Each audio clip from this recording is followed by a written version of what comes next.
When we do what we will, what we think we desire with technology, we are, as it were, blowing up our image of ourselves to enormous proportions.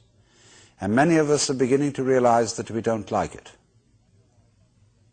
We discover ourselves to be beings that are hostile to the environment and that are bent on dominating it to the point of destruction. That we don't feel at home in the universe. We feel that our skin, at the very least, is a boundary between a palpitating, sensitive consciousness that's terrified of what's outside the skin and terrified of a good deal that's inside it, like bacteria and cancer cells, weak arteries, cholesterol, what have you. So we have this strange thing that Lancelot White called the European dissociation, the feeling of oneself as a prisoner, involuntarily so, in a hostile world that does not give a damn about our egos.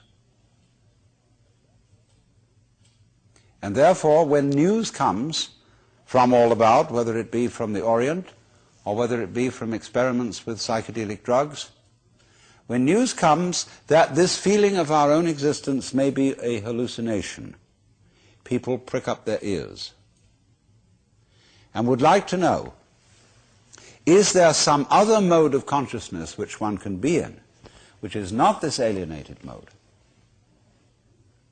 Because we feel, I think many of us, very, very strongly, that if there is such a place, we would like to be there.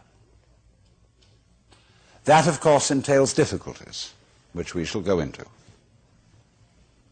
But this is the starting point of the fascination for yoga, for Zazen, and also for the Taoist forms of meditation, which are much less known.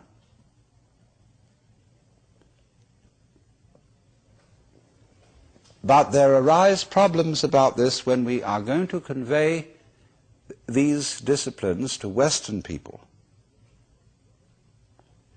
Because Western people who are interested in things of this kind are apt to be very interested. Whereas, on the other hand, in cultures where things of this kind have been known for thousands of years, there is a tendency for them to become rather rotish.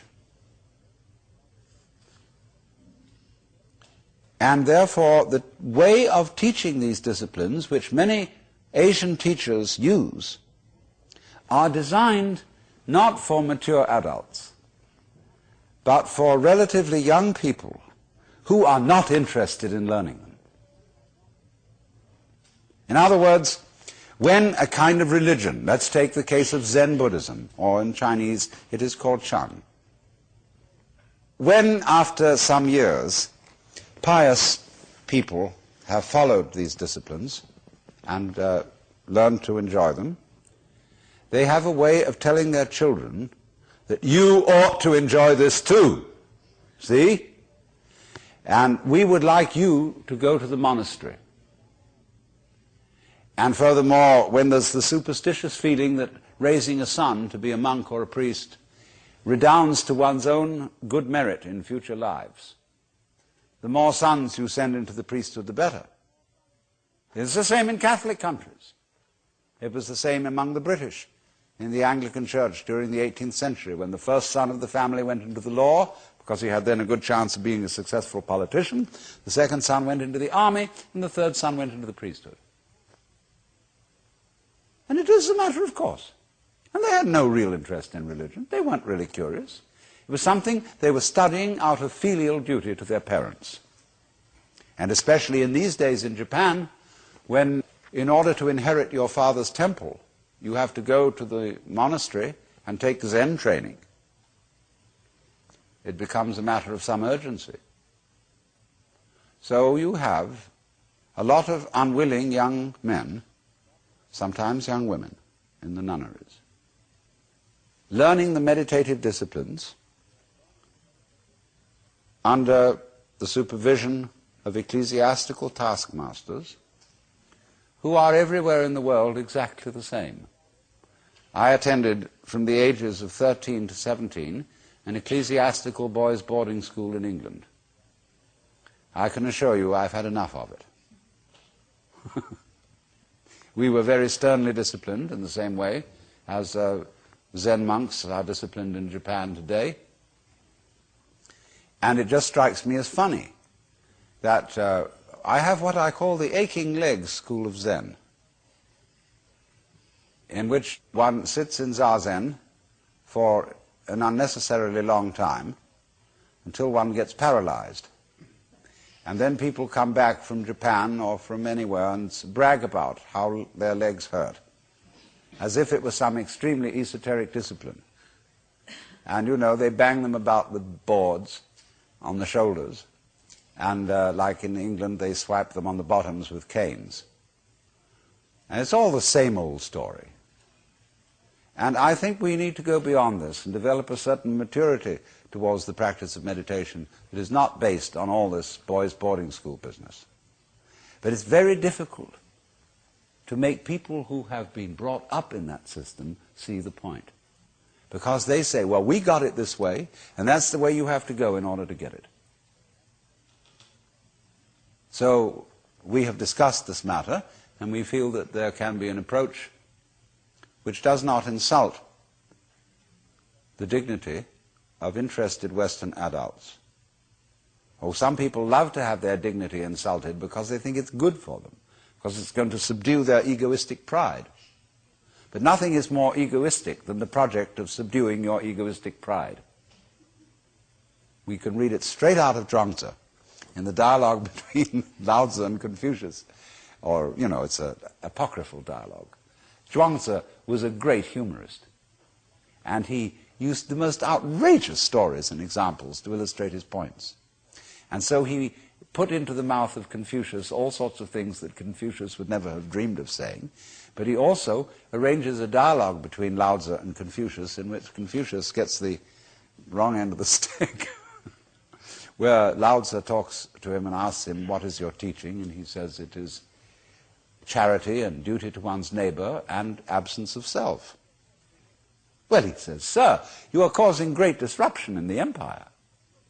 Is not your elimination of self a positive manifestation of self? You are like somebody beating a drum in search of a fugitive. I mean, we would say it is like the police about to raid a whorehouse with the sirens on, so that everybody hears them coming and runs away. You see? So in the same way, when you go after with the project to eliminate your selfishness, nothing could be more in the nature of spiritual pride. And you will work on it, and the more you work on it and get uptight and stiff, the more your spiritual bulge increases.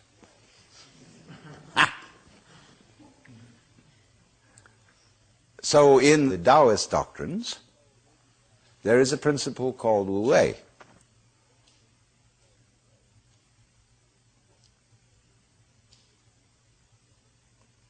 And this means, Wu means none or not, no, negation. Wei has a combination of meanings. It can mean action, making, but the best translation I have found for it is forcing. And so Wu Wei is the principle of not forcing in anything that you do.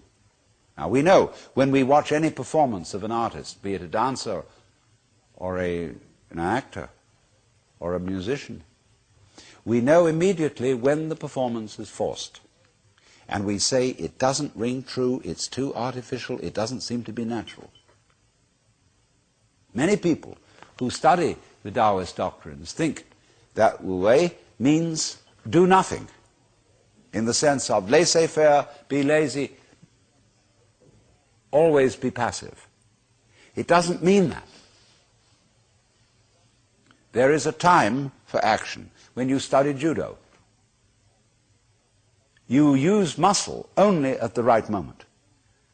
When your opponent is hopelessly overextended and off balance, and you add a little muscle to it and you throw him across the room. But only then. You never use muscle at the wrong moment. For as Shakespeare knew perfectly well, there is a tide in the affairs of men which, taken at its flood, leads on to fortune. And so Wu Wei is based on knowledge of the tide, the drift of things. Get with it. Wu Wei is the art of sailing rather than the art of rowing. So, if you say now, one of the most famous sayings in the Lao Tzu book is, superior virtue has no intention to be virtuous, and thus is virtue. Inferior virtue cannot let go of virtuosity, and thus is not virtue. So one could also say, the real Wu Wei is not intentionally Wu Wei, and so is Wu Wei. But inferior Wu Wei so tries to be Wu Wei that it isn't. In other words, this is saying Wu Wei is not a matter of cultivated passivity or even of cultivated spontaneity, because there are people who think that they are released, that they have realized that they are the Tao, as all of us in fact are, or that you are, to put it into Vedanta terms, every one of us is the Brahman, the eternal self of the universe, beyond all description or classification or thought. And you say, okay, baby, I'm that. Now I'm going to have a ball. Well, what kind of a ball do they have? Well, what they do is they look up the rules on which society runs and do the opposite. Well, that's still running by the rules of society. And it's the mirror image in reverse. That's not spontaneity. You have to be able to realize that you don't know what you really want to do until you are very quiet. And it tells you. So, to quote Jesus, unless you become again as a child, you cannot enter the kingdom of heaven. And if you read the Bible, incidentally, which is a very dangerous book, as I'm going to be demonstrating in Playboy this December, but understand heaven in a very literal sense, space. See, we are in heaven now because the earth is a spaceship and heaven is space. What is called in Chinese Gung, Japanese Gu, the void. That's what is important. That most of us don't know this. Even Shakespeare has one of his characters saying, "Oh, that this all too solid flesh would melt." But do you know you are much more space than you are anything else?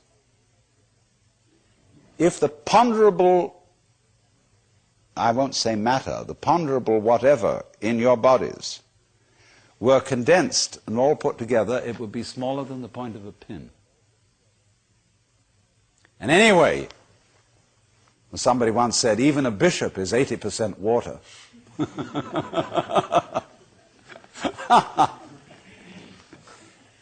We are airy nothings.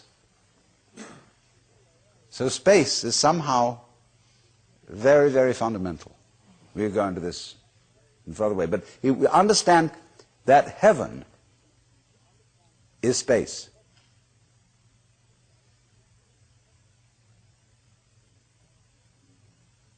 And And all those references in those nursery rhymes that we learned as children, which were the hymns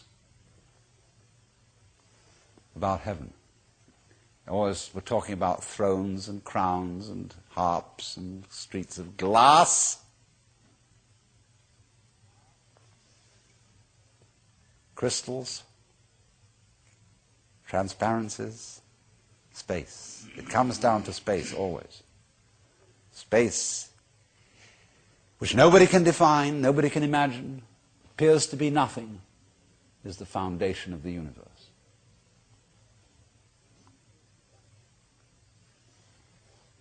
But you have to become again as a child to see that. Now you go back to your childhood. What were the fascinating things? What's out there? What's beyond the stars? How long does it go on?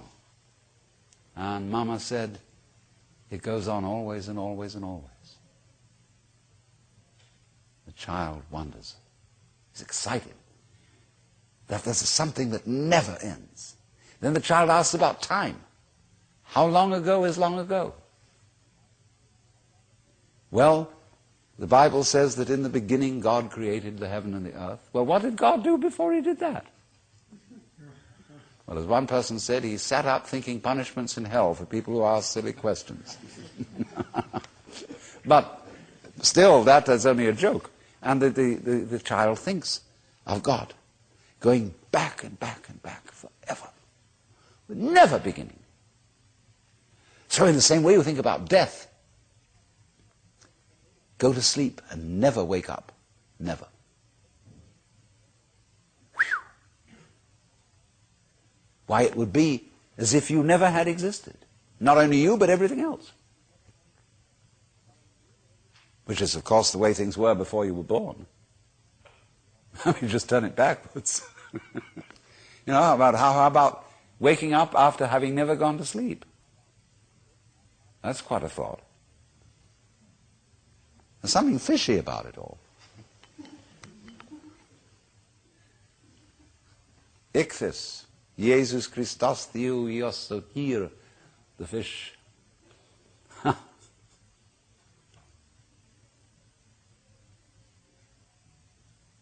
So we get a funny feeling when we think those questions really through. Very funny feeling. And children, you see, love to get into that funny feeling. Children do all kinds of weird things. They like to spin around as fast as possible, so they watch suddenly the whole ground goes tilting. They do this thing with their eyes, and they go,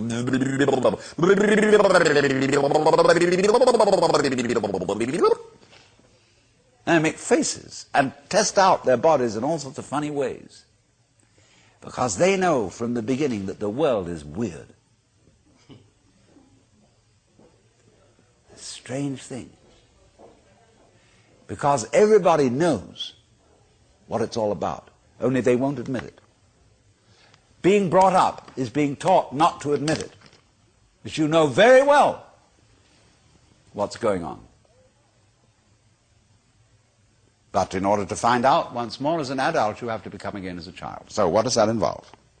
It means, ladies and gentlemen, would you please check your ideas and opinions at the door, first of all. All your philosophical and religious views, all your logic, because I say check it at the door advisedly, because you can pick it up again when you go out if you feel unsafe without it. I'm not trying to argue you out of your opinions and views. I'm merely suggesting that for the sake of an experiment, you temporarily suspend them. And view what is as if you didn't even know how to talk. Red is not red, blue is not blue. Hard is not hard, soft is not soft. Male is not male, female is not female. There is just this jazz.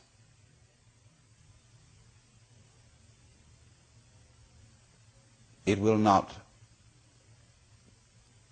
be possible to compel yourselves into this way of looking at things because what Buddhists call habit energy is going on. And as I talk to you, you will find yourselves thinking in a compulsive and habitual way, this is red, this is green, this is something, this is nothing, this is solid, this is space. All right, but treat those thoughts that are going on in your head in exactly the same way as if they were, see? That's all they are. Like shapes in the spray as the sea breaks on the rocks.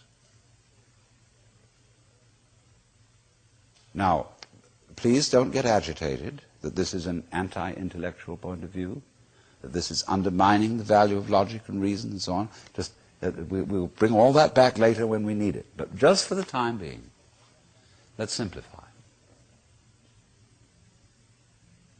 Close your eyes. Listen.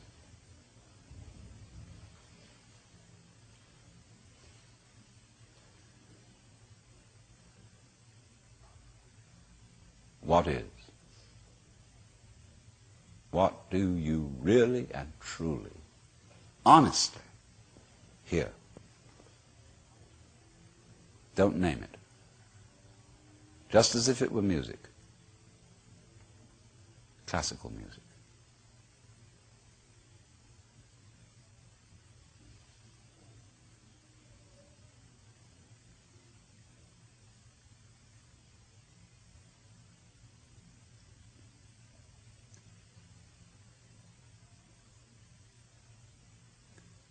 Can you hear the past?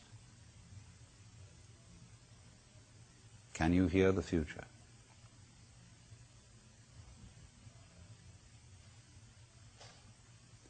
Can you hear the listener?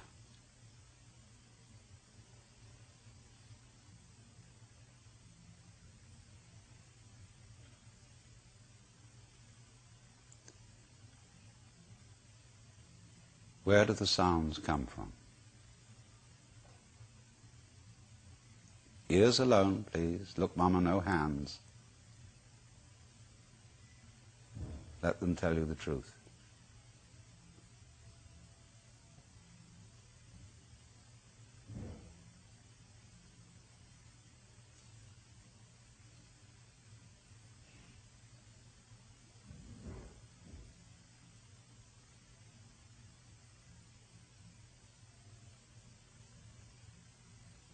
You may be talking to yourselves. Don't try to repress it, as I said. Just disregard it. That happens. It's like an itch. Really listen. Dig that sound.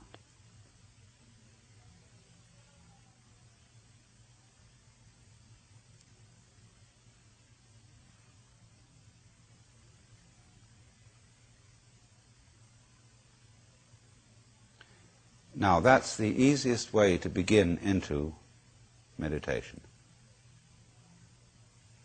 for most people.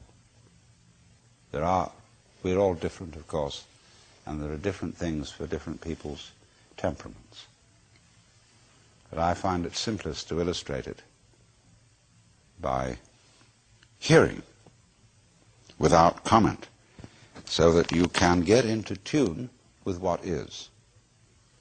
You can't really get out of tune with it, but we don't know that yet. Maybe some of you do. The art of meditation is a way of getting into touch with reality. And the reason for it is that most civilized people are out of touch with reality because they confuse the world as it is with the world as they think about it, and talk about it, and describe it. For on the one hand, there is the real world, and on the other, a whole system of symbols about that world which we have in our minds. These are very, very useful symbols. All civilization depends on them. But like all good things, they have their disadvantages, and the principal disadvantage of symbols is that we confuse them with reality. Just as we confuse money with actual wealth. And our names about ourselves, our ideas of ourselves, our images of ourselves, with ourselves. Now, of course, reality, from a philosopher's point of view, is a dangerous word. A philosopher will ask me, what do I mean by reality? Am I talking about the physical world of nature? Or am I talking about a spiritual world? Or what? And to that I have a very simple answer. When we talk about the material world, that is actually a philosophical concept. So in the same way, if I say that reality is spiritual, that's also a philosophical concept. And reality itself is not a concept. Reality is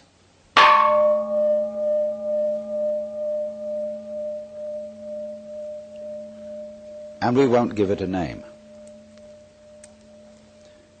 Now, it's amazing what doesn't exist in the real world.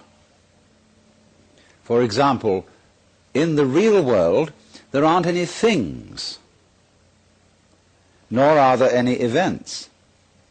That doesn't mean to say that the real world is a perfectly featureless blank. It means that it is a marvelous system of wiggles in which we descry things and events in the same way as we would project images on a Rorschach blot or pick out particular groups of stars in the sky and call them constellations, as if they were separate groups of stars. Well, they're groups of stars in the mind's eye, in our system of concepts. They are not out there as constellations already grouped in the sky. So in the same way, the difference between myself and all the rest of the universe is nothing more than an idea. It is not a real difference. And meditation is the way in which we come to feel our basic inseparability from the whole universe. And what that requires is that we shut up. That is to say, that we become interiorly silent and cease from the interminable chatter that goes on inside our skulls. Because, you see, most of us think compulsively all the time. That is to say, we talk to ourselves. And I remember when I was a boy, we had a common saying, talking to yourself is the first sign of madness. Now, obviously, if I talk all the time, I don't hear what anyone else has to say. And so in exactly the same way, if I think all the time, that is to say, if I talk to myself all the time, I don't have anything to think about except thoughts. And therefore I'm living entirely in the world of symbols, and I'm never in relationship with reality. All right, now that's the first basic reason for meditation. But there is another sense, and this is going to be a little bit more difficult to understand, why we could say that meditation doesn't have a reason or doesn't have a purpose. And in this respect, it's unlike almost all other things that we do, except perhaps making music and dancing. Because when we make music, we don't do it in order to reach a certain point, such as the end of the composition. If that were the purpose of music, to get to the end of the piece, then obviously the fastest players would be the best. And so likewise, when we are dancing, we are not aiming to arrive at a particular place on the floor, as we would be if we were taking a journey. When we dance, the journey itself is the point. When we play music, the playing itself is the point. And exactly the same thing is true in meditation. Meditation is the discovery that the point of life is always arrived at in the immediate moment. And therefore, if you meditate for an ulterior motive, that is to say, to improve your mind, to improve your character, to be more efficient in life, you've got your eye on the future and you are not meditating. Because the future is a concept. It doesn't exist. As the proverb says, tomorrow never comes. There is no such thing as tomorrow. There never will be, because time is always now. And that's one of the things we discover when we stop talking to ourselves and stop thinking. We find there is only a present, only an eternal now. So it's funny then, isn't it, that one meditates for no reason at all, except, we could say, for the enjoyment of it. And here I would interpose the essential principle that meditation is supposed to be fun. It's not something you do as a grim duty. The trouble with religion, as we know it, is that it is so mixed up with grim duties. We do it because it's good for you. It's a kind of self-punishment. Well, meditation, when correctly done, has nothing to do with all that. It's a kind of digging the present. It's a kind of grooving with the eternal now. And brings us into a state of peace where we can understand that the point of life, the place where it's at, is simply here and now. Well, now, in the art of meditation, there are various props, supports. One thing that we are going to use as a means of stilling chatter in the mind is pure sound. And for that reason, it's useful to have a gong. This is a Japanese Buddhist gong made of bronze and shaped like a bowl. Or you can use your own voice, chanting. Another prop in meditation is the use of incense. And that is because the sense of smell is our repressed sense, and because it's our repressed sense, it has a very powerful influence on us. And therefore we associate certain smells with certain states of mind. And so the smell of incense is associated with peace and contemplation, and so it's advantageous to burn incense in meditation. The other prop is a string of beads. And these beads are used in meditation for an unconscious method of timing yourself. Instead of looking at a watch, you move a bead each time you breathe in and out, so that at a certain rate, you see, there are always 108 beads on a rosary. And when you get to slow breathing, halfway around the rosary is about 40 minutes. And that is the usual length of time for which one sits in meditation, because otherwise you get uncomfortable and you get stiff legs and problems of that kind. Now then, the other thing, first of all, that we have to go into is how does one sit in meditation? You can sit any way you want. You can sit in a chair, or you can sit like I'm sitting, which is the Japanese way of sitting, or you can sit in the lotus posture, which is more difficult, which is cross-legged, with the feet on the thighs, soles upwards. And the younger you start that in life, the easier you'll find it to do. Or you can just sit cross-legged on a raised cushion above the floor. Now the point of this is that if you keep your back erect, I don't mean stiff like this, nor slumped like this, but just easily erect, you are centered and easily balanced, and you have a feeling of being thoroughly rooted to the ground. And that sort of physical stability is very important for the avoidance of distraction and generally feeling settled. Here and now, J'y suis, j'y reste, as the French say. I'm here and I'm going to stay. Well now, the easiest way to get into the meditative state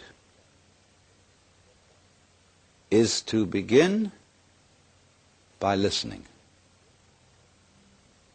If you simply close your eyes and allow yourself to hear all the sounds that are going on around you,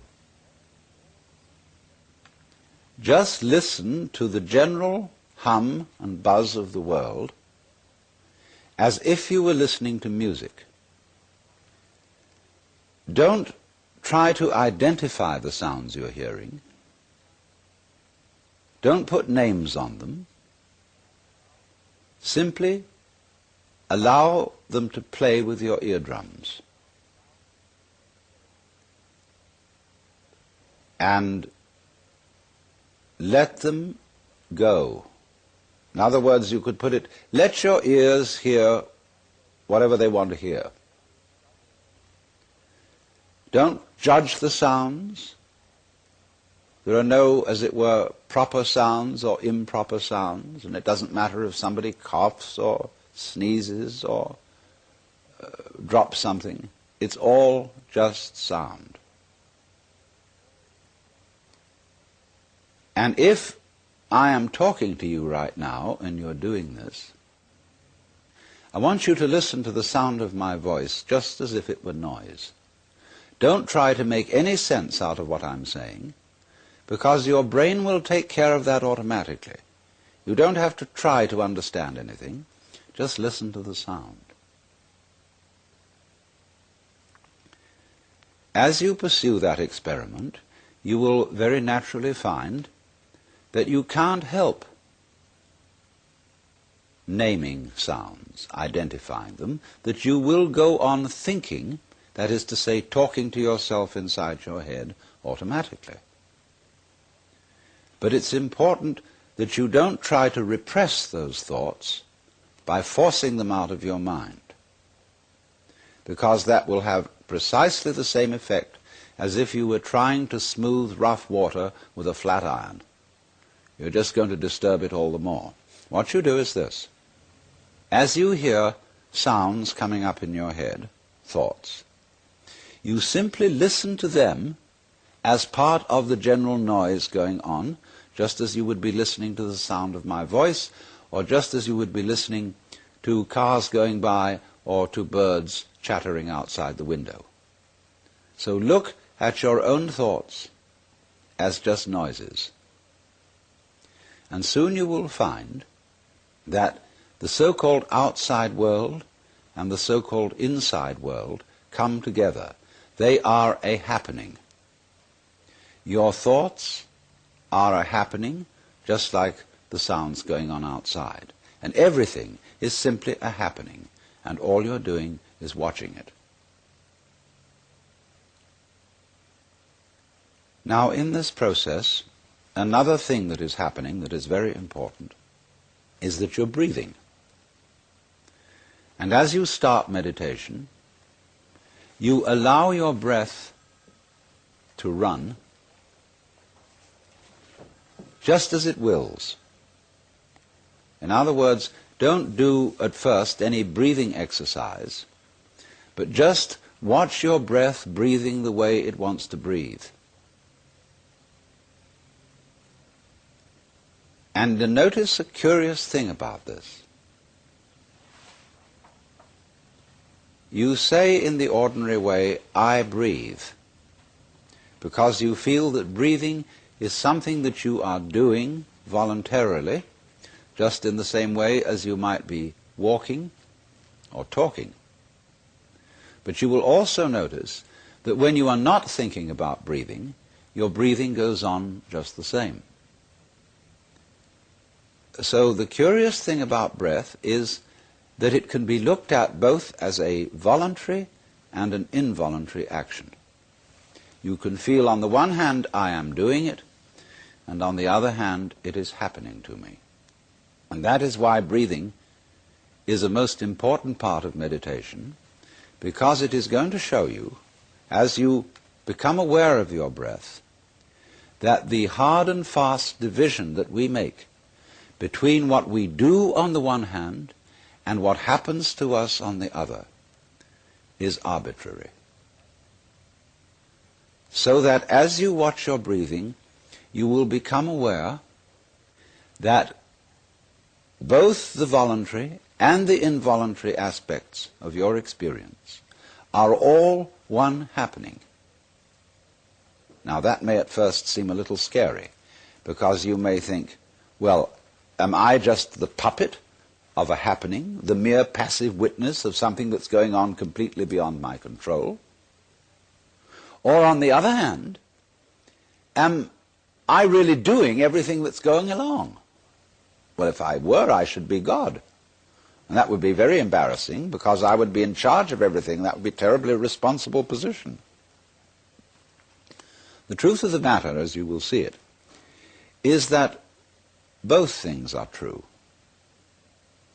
You can see it that everything is happening to you, and on the other hand, you're doing everything. For example, it's your eyes that are turning the sun into light. It's the nerve ends in your skin that are turning electric vibrations in the air into heat and temperature. It's your eardrums that are turning vibrations in the air into sound, and in that way you are creating the world. But when we're not talking about it, when we're not philosophizing about it, then there is just this happening, this, and we won't give it a name. Now then, when you breathe for a while, just letting it happen, and not forcing it in any way, you will discover a curious thing, that without making any effort, you can breathe more and more deeply. In other words, supposing you simply are breathing out, and breathing out is important because it's the breath of relaxation, as when we say, and heave a sigh of relief. So when you are breathing out, you get the sensation that your breath is falling out. Dropping, dropping, dropping out, with the same sort of feeling you have as if you were settling down into an extremely comfortable bed. And you just get as heavy as possible and let yourself go. And you let your breath go out in just that way. And when it's thoroughly comfortably out and it feels like coming back again, you don't pull it back in, you let it fall back in. Letting your lungs expand, expand, expand, until they feel very comfortably full, and you wait a moment and let it stay there, and then once again you let it fall out. And so in this way you will discover that your breath gets quite naturally easier and easier, and slower, and more powerful. So that with these various aids, listening to sound, listening to your own interior feelings and thoughts, just as if there was something going on, not something you're doing, but just happenings, and watching your breath as a happening that is neither voluntary nor involuntary, you are simply aware of these basic sensations, then you will begin to be in the state of meditation. But don't hurry anything. Don't worry about the future. Don't worry about what progress you're making. Just be entirely content to be aware of what is. Don't be terribly selective, particular, say, I should think of this and not of that. Just watch whatever is happening. Now then, to make this somewhat easier, to have the mind free from discursive verbal thinking, sound or chanted sound is extremely useful. If you, for example, simply listen to the gong,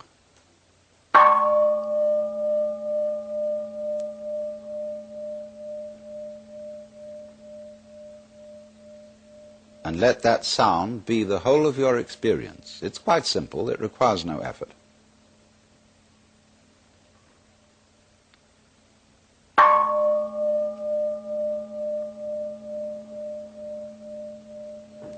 And then along with that, especially if you don't have a gong, we can use what are called in the Sanskrit language mantra. Mantra are chanted sounds which are used not so much for their meaning as for the simple tone. And they go along with that easy kind of slow breath. One of the basic mantras is, of course, the sound Om. That sound is used because if you spell it out, A-U-M, it runs from the back of your throat to your lips, and therefore it contains the whole range of the voice.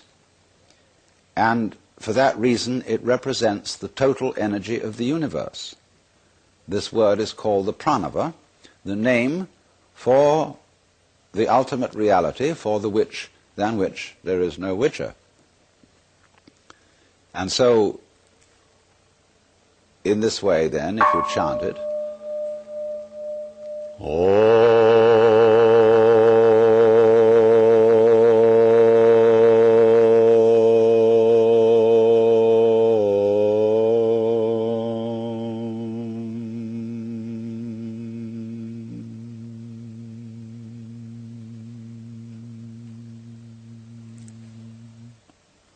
and it's varied like this.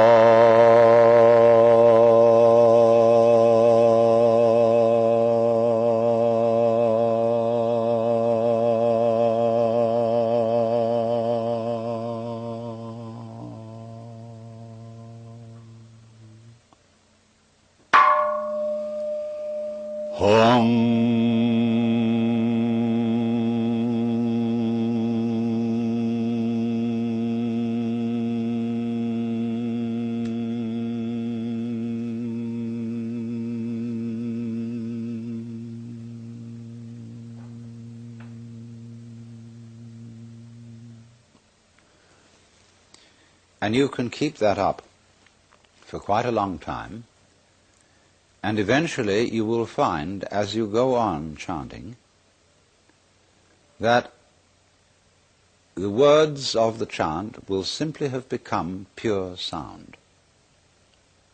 And you won't be thinking about it. You won't have any images about the sound going on in your mind.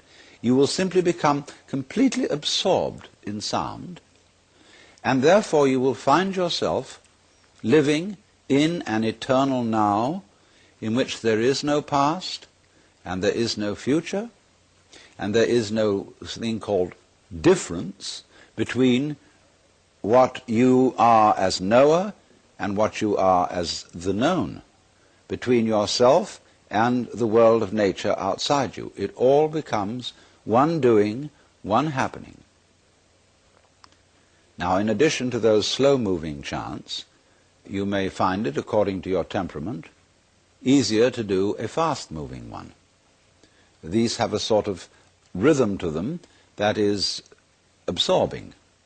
Say, a chant that many of you have heard that goes, Hare Krishna, Krishna Krishna, Hare Hare, Hare Krishna, Krishna Krishna, Hare Hare, Hare Rama, Rama Rama, Hare Hare, Hare Krishna, Krishna Krishna, Hare Hare, Hare Rama, Rama Rama, Hare Hare. And it doesn't matter what it means. Actually, Krishna and Rama are the names of Hindu divinities. But that's not the point. The point is just to get with that thing that is running, running, running. Hare Krishna, Krishna Krishna, Hare Hare, and so on. And if you're a Christian or a Jew and you feel more inclined to use a meditation word that is more congenial to you, you can use, say, Alleluia, Alleluia,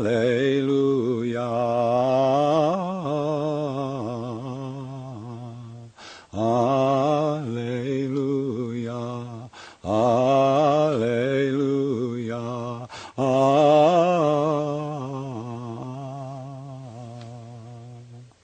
Or if you're a Mohammedan, you can use the Allah, the name of God. They have a way of doing it, you know, which gets very exciting. It goes, Allah, Allah, Allah, Allah, Allah, Allah, Allah, Allah, Allah, Allah, Allah, Allah, Allah, Allah, Allah, Allah,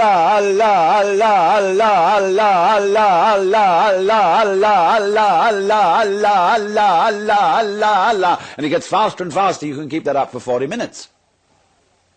And you'll be out of your mind. But you see, to go out of your mind at least once a day is tremendously important, because by going out of your mind you come to your senses. And if you stay in your mind all the time, you are over-rational. In other words, you're like a very rigid bridge, which, because it has got no give, no craziness in it, is going to be blown down in the first hurricane.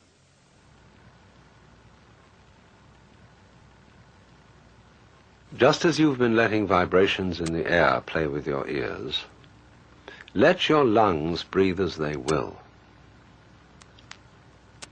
Don't as yet attempt any breathing exercise. Don't force anything. Simply allow breathing.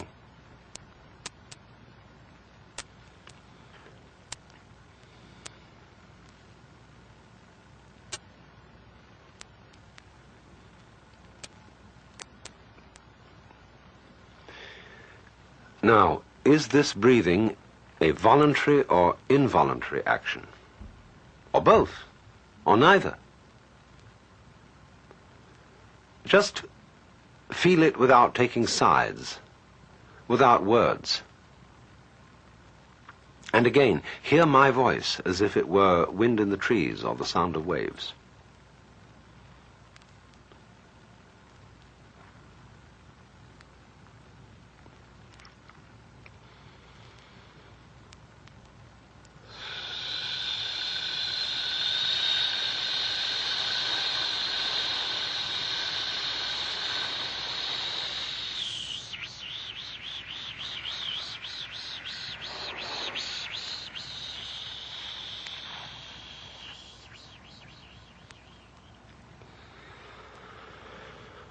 Most of us are short of breath.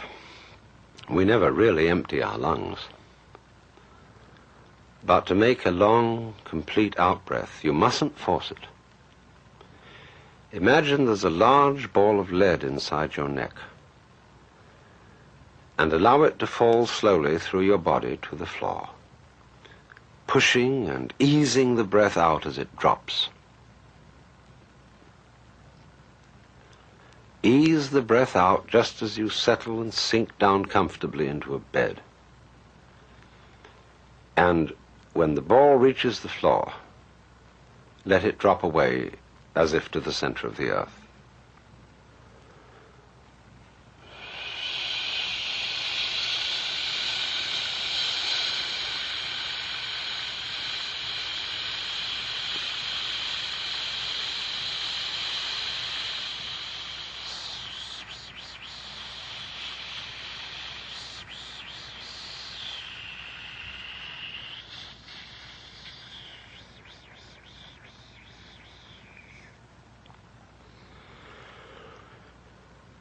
Then let the breath come back in as a reflex without pulling it. And then imagine another ball of lead in the neck. And again, let it fall out, long and easy.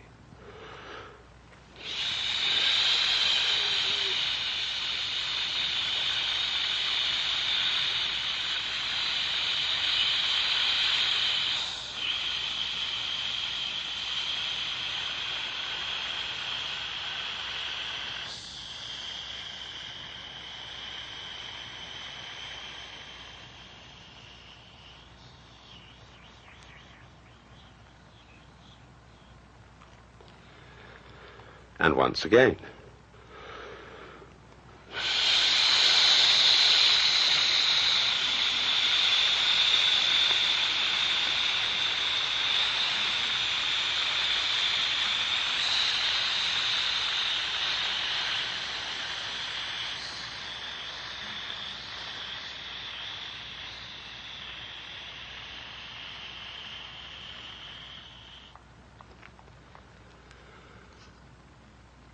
Now, do you see what's happening? You are generating a great deal of energy without trying or forcing. Two things seem to be happening at once. First, the outflow of breath is simply falling, happening all by itself. Second, it's under perfect control.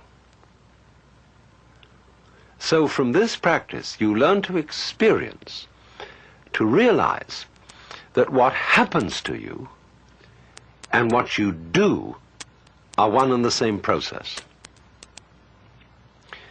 There is no real separation between one thing called you and another quite different thing called the universe. When you stop talking and naming, they're quite obviously one. So again, let breath fall easily out.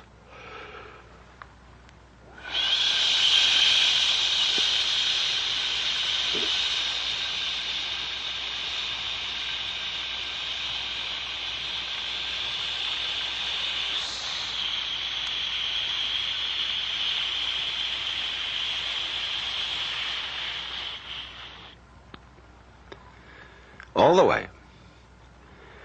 Let it come back on its own, and then out again.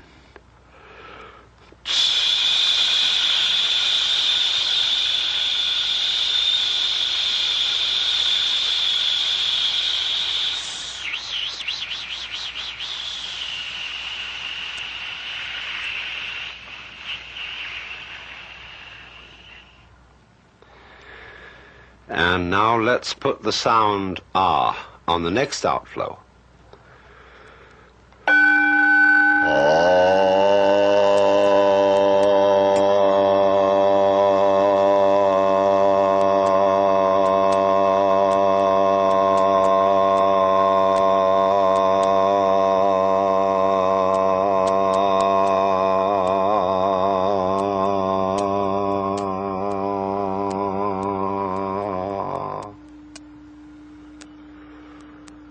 And again, so that you have nothing in mind but